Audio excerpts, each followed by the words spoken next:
La Camera ha approvato il decreto Sud con 276 sì e 121 no. Il provvedimento, già licenziato dal Senato, è ora diventato legge.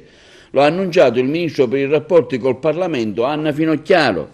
Il decreto introduce agevolazioni nelle regioni Abruzzo, Basilicata, tra cui anche la Sicilia. In particolare si prevede un finanziamento fino a 1.250 milioni di euro dedicati a nuovi giovani imprenditori under 35, con la misura Resto al Sud, e 50 milioni di euro per favorire gli imprenditori agricoli sotto i 40 anni. Sono previsti inoltre circa 200 milioni di euro per le zone economiche speciali, denominate ZES, 40 milioni di euro per favorire le politiche attive del lavoro nel Mezzogiorno e 150 milioni di euro per il sostegno all'amministrativo agli enti locali.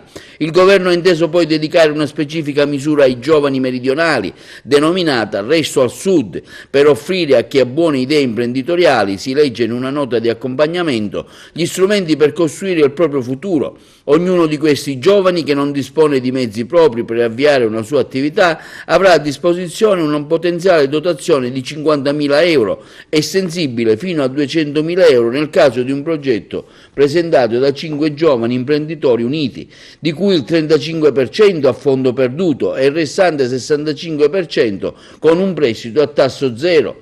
Sono previste inoltre azioni di accompagnamento da parte di enti pubblici, università ed associazioni del terzo settore a supporto di questo processo di crescita.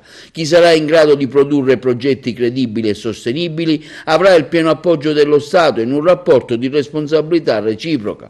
La norma sulla banca delle terre abbandonate o incolte prevede anche che i comuni identifichino i terreni e le aree edificate di cui sono titolari, che risultano in stato di abbandono da lungo tempo, cioè almeno 10 anni. Questi terreni, a seguito di un bando pubblico, possono essere assegnati in concessione per un periodo di 9 anni, rinnovabile sulla base di un progetto di valorizzazione specifico presentato dai giovani con un'età tra i 18 e i 40 anni.